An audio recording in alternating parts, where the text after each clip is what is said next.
Shalom, మీకు ఉదయకాల శుభములు. అనుదిన వాక్య ధ్యానం డైలీ బ్రెత్కు మీకు స్వాగతం. Praise the lord. ఈ దినము కొరకు సిద్ధపరచబడిన దేవుని వాక్యము మత్తయి సువార్త 4వ అధ్యాయము 19వ వచనం. ఆయన నా వెంబడి రండి. ప్రభునందు ప్రియులారా, ముందుగా మీకు హృదయపూర్వక వందనములు తెలియచేస్తూ ఉన్నాను. యేసుక్రీస్తు ప్రభువారు గలిలయ సముద్రం ప్రక్కన నడుస్తూ ఉన్నారు. అప్పుడు సముద్రంలో చేపలు పడుతున్నటువంటి సీమోను పేతుర్ని, ఆయన సోదరుడైన ఆంద్రేయును చూసి వారితో ఈ మాటలు చెప్పాడండి. ఆయన నా వెంబడి రండి అంటున్నాడు. వీళ్ళిద్దరికీ యేసుక్రీస్తు ముందే తెలుసు. ఆయన ఇంతకుముందు పేతురుతోనూ తర్వాత ఆంద్రేయుతో కూడా మాట్లాడారు. అంతేకాదు ఆ ప్రాంతంలో ప్రకటించేవారు. యేసుక్రీస్తు ప్రభువారు వారిని పిలిచినప్పుడు ఆయన ఎలాంటి వ్యక్తియో వారికి తెలుసండి. వారు ఆయన్ని వెంబడించడానికి ఇష్టంగా ఉన్నారు.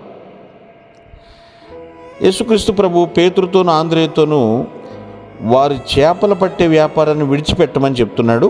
అంతేకాదు మనుషులను పట్టేందుకు, అంటే దేవుణ్ణి కనుగొనడంలో ఇతరులకు సహాయం చేయమని చెప్తున్నాడు. స్పిరిచువల్గా ఉత్పాదకంగా ఉండేందుకు యేసుక్రీస్తు వారిని వారి లాభకరమైన వ్యాపారాల నుండి దూరంగా పిలుస్తున్నాడు. ఇది అయ్యే పనేనా? వారు చేసేదేమో లాభకరమైన వ్యాపారాలు, కానీ ఇప్పుడు దానికి దూరంగా ఉండాల్సి వస్తుంది. గమనించండి పిల్లరా, మనమందరము ఆత్మలు అనే చేపలను పట్టాలి. మనం యేసుక్రీస్తు యొక్క బోధనలు కానీ ఆచరించినట్లయితే, ఇంకా ఇతరులతో సువార్తను పంచుకుంటే మాత్రం వలలతో చేపలను పడవలోకి లాగిన మత్స్యకారునిలాగా మన చుట్టూ ఉన్న వారిని యేసుక్రీస్తు వైపుకి లాగగలుగుతామండి. మన పడవను యేసుక్రీస్తుతో పోల్చవచ్చు. మన జీవితం అనే నెట్ వలందో చూసారు, ఇది గాస్పెల్తోనూ వర్డ్ ఆఫ్ గాడ్ సువార్త దేవుని వాక్యంతో పోల్చవచ్చండి. మనం మత్తయిలో మరో చోట కూడా సుంకపు మెట్టు వద్ద కూర్చున్నటువంటి మత్తయి అని ఒక మనిషిని యేసుప్రభు చూడటం చదువుతాం మనం. యేసుప్రభు వారికి అతనికి చూసి అంటున్నాడు, నన్ను అనుసరించు అని అడుగుతాడు. అప్పుడు మత్తయి కూడా లేచి ఆయన వెంబడించాడు. హీ వాజ్ ఎ జూడ్, ఆయన ఒక యూదుడండి. అతను పన్నులు వసూలు చేయడానికి రోమన్ గవర్నమెంట్ చేత అపాయింట్ చేయబడ్డాడు. రోమా ప్రభుత్వం అతను ఎన్నుకుంది. సో కాబట్టి చాలామంది చాలా వరకు ఎక్కువ వసూలు చేసి ఎక్కువ లాభాలు సంపాదించుకునే టైం అది.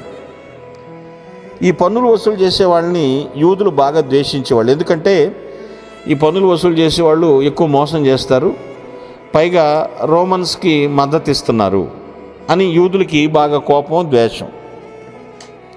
మోసం చేయడంలో బాగా పేరు మోసారనమాట. అందులో రోమన్ గవర్నమెంట్కి మద్దతు ఇస్తున్నారని కూడాను. యేసుప్రభు వారు మత్తయిని పిలిచినప్పుడు అప్పుడు అతను లాభదాయకమైన తన వృత్తిని విడిచిపెట్టేశాడు, లేచి యేసుప్రభుని వెంబడించాడు. పిల్లలు గమనించండి, ప్రభువుని అనుసరించమని ఇంకా విధేయత చూపించమని దేవుడు మనల్ని పిలిచినప్పుడు మత్తయి వలె మనం దాన్ని విడిచిపెట్టగలమా? కొన్నిసార్లు క్రీస్తుని వెంబడించాలని నిర్ణయం తీసుకోవడానికి చాలా కష్టతరమైన, బాధాకరమైన ఎంపికలు ఉంటాయండి. అవి అవసరం. మనం కూడా యేసుక్రీస్తుని అనుసరించకుండా ఏవైతే ఆటంకపరుస్తున్నాయో వాటిని విడిచిపెట్టాలని నిర్ణయించుకుంటున్నామా మనం? అబ్బాయి ఆయన వెనకాల వెళ్తే మనకెట్లా కుదురుతుంది, కష్టం కదా, చాలా ఉన్నాయి, మనతో ముడిపడి చాలా ఉన్నాయి, మనకు బాధ్యతలు చాలా ఉన్నాయి అని వెనక్కి లాగుతూ ఉన్నామా? చేయాలని ఉన్నా కొన్ని ప్రత్యేక బాధ్యతలు, వ్యక్తిగత బాధ్యతలు ఉంటాయి, సహజమే. అయితే దేవుని పిలుపులోని ఆ మాధుర్యాన్ని, ఆ పిలుపులో ఉన్నటువంటి ఆర్ద్రతను గమనించాలండి మనం. ఆయన పిలుస్తున్నాడు, కమ్ ఆఫ్టర్ మీ, ఫాలో మీ, నన్ను వెంబడించండి. ఈ మాట పిలుస్తూ ఉన్నప్పుడు అది నా కొరకే అని నేను అనుకున్నట్లయితే, మనం అనుకున్నట్లయితే, ఆయన వెంబడిస్తే మాత్రము విలువైనటువంటి జీవితం అండి. ఊహించలేని గొప్ప జీవితం. అవమానాలు ఉంటాయి, అఫ్కోర్స్, అపనిందలు వస్తూ ఉంటాయి, అనారోగ్యాలు వస్తూ ఉంటాయి. కానీ నువ్వు కావాలని ప్రభు పిలుస్తున్నాడు నేను. ఆ పిలుపుని నిర్లక్ష్య పెడితే మాత్రం కష్టమే. విడిచిపెట్టాల్సిన విడిచిపెట్టు, నడవాల్సిన అతనితో నువ్వు నడువు.